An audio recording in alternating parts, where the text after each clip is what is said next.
अभी खेला बाकी है। तूफान चमन में जब आया, तूफान चमन में जब आया तब खून बहाया था हमने, और जब वक्त गुलिस्तान का आया कहते तेरा अधिकार। एक तरीके से लल्लाई भैया भी रिटायर हो गए, कि हम रिटायरमेंट लेना नहीं चाहते थे, लेकिन लगता है हम भी रिटायर हो गए। लेकिन वही है वही जो राम रचा, आसानी से आप लोगों ने करण भूषण सिंह को स्वीकार कर लिया। बहुत आसानी में समय समय पर दिखाता रहता। हमें 2 महीना बाद टिकट मिला, हमें 2 महीना बाद टिकट। शब्दों के साथ पुनः हम फिर मिलेंगे, और चुनाव के बाद फिर यही मिलेंगे। देवतुल्य पितातुल्य जो हमारे शुभचिंतक आज यहाँ पर बैठे हैं, सबको मैं अपने तरफ से और लल्ला भैया की तरफ से और लल्ला भैया के पूरे परिवार की तरफ से आपको प्रणाम करता हूँ। आपका करता हूँ। भाइयों, मुझे याद है सन 89 में मैं पहली बार विधान परिषद का चुनाव लड़ा था। पहली बार सन 89 में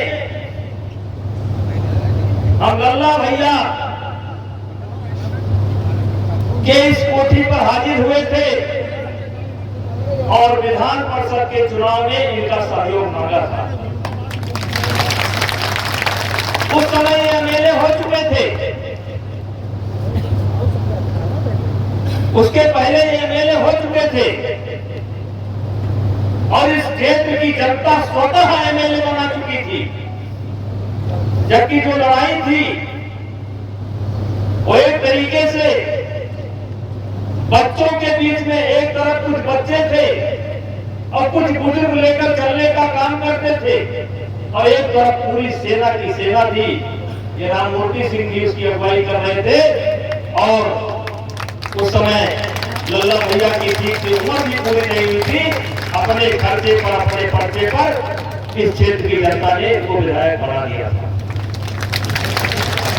हम ब्लॉक प्रमुख का चुनाव हार चुके थे, एमएलसी का चुनाव लड़े थे, मदद मांगने के लिए आए थे। करनैलगंज विधानसभा से मदद मिली भी, बहुत जोरदार मदद मिली, बहुत ज्यादा वोटों से जीते, लेकिन सांसद इसलिए नहीं बन पाए कि विधान परिषद सदस्य एमएलसी इसलिए नहीं बन पाए कि 6 महीने बाद हमें इस गोंडा से सांसद बनना था, इसलिए बने। जिस समय चाहे लल्ला भैया, आज हम लोग तमाम प्रकार की बातें सुनते हैं, लेकिन एक शेर है कि तूफान चमन में जब आया, तूफान चमन में जब आया तब खून बहाया था हमने, और जब वक्त गुलिस्तान का आया कहते तेरा अधिकार। इस गोंडा जनपद के अंदर लोकतंत्र की स्थापना हमने और लल्ला भैया ने और हमारी टीम ने की है। सन 1991 के पहले गोंडा जनपद की कई ऐसी विधानसभा थी, कई ऐसे गांव थे जहां पर वोट नहीं पड़ते थे, लेकिन हम 2 बच्चों ने इस गोंडा की राजनीति का परिवर्तन किया और राजनीति उसी दिशा में बढ़ रही है।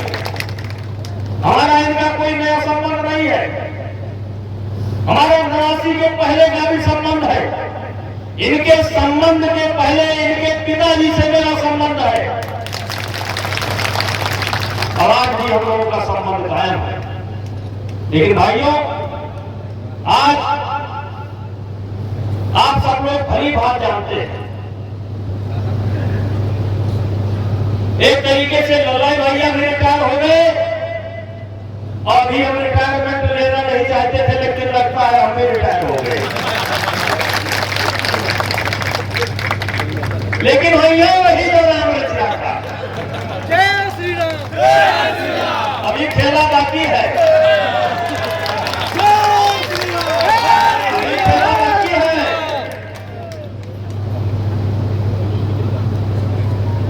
और हमारी जगह पर हमारे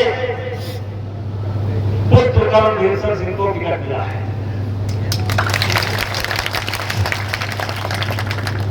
और मैं समझता हूं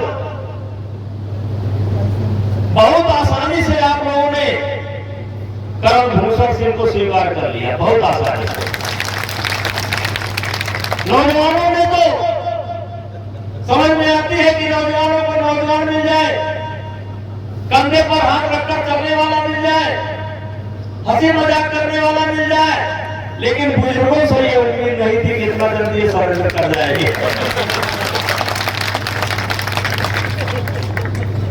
लेकिन भाइयों, एक पिता के लिए क्या हो सकता है? कुछ लोग पूछते हैं कि क्या आप पार्टी के निर्णय से खुश नहीं है? हमने कहा एक पिता के लिए इससे बढ़कर के क्या हो सकता है कि अपनी विरासत अपने लड़के को सौंप दे और उस विरासत पर लड़का बैठ जाए। इससे बड़ी खुशी की बात नहीं हो सकती। मेरे लिए प्रसन्नता का विषय है। लेकिन भाइयों, आप सब लोग मेरे स्वभाव को जानते हैं, थोड़ा बागी तेवर है। और बागी तेवर में समय समय पर दिखाता रहता है। आपको याद है 2004 में मायावती जी ने जब हमारे जिले का नाम बदल दिया था, तब हम और नौला भैया ने बगावत बगागी बागी तेवर दिखाने का काम किया था। और जिसका नतीजा ये निकला था कि मायावती जी के इतिहास में मायावती जी का निर्णय कभी बदलता नहीं है।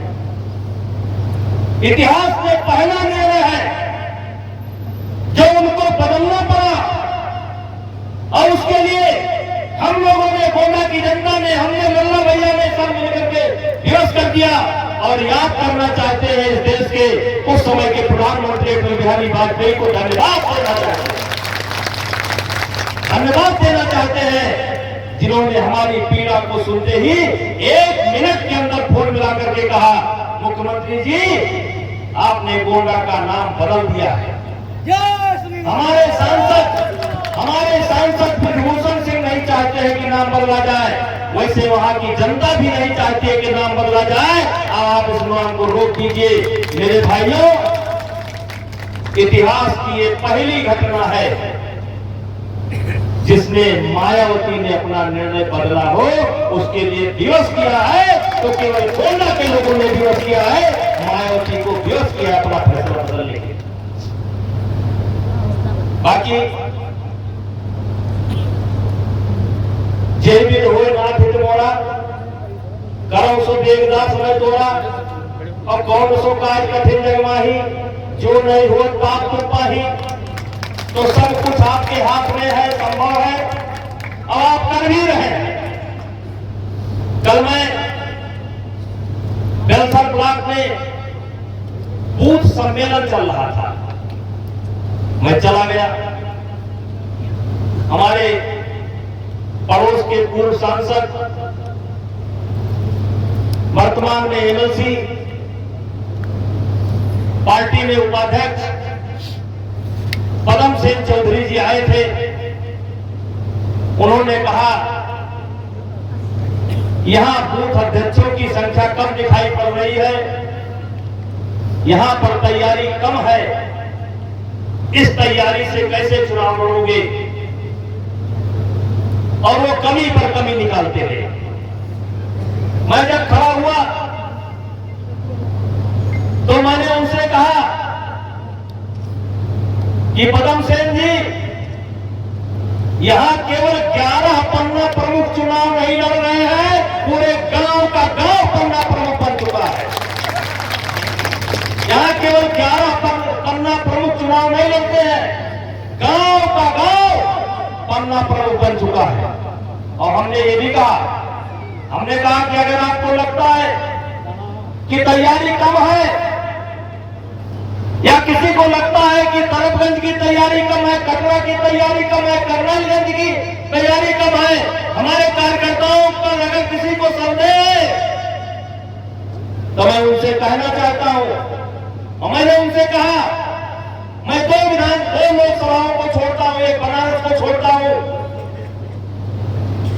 एक मैं लखनऊ राजनाथ सिंह जी की लोकसभा सार की उसकी छोड़ता हूं।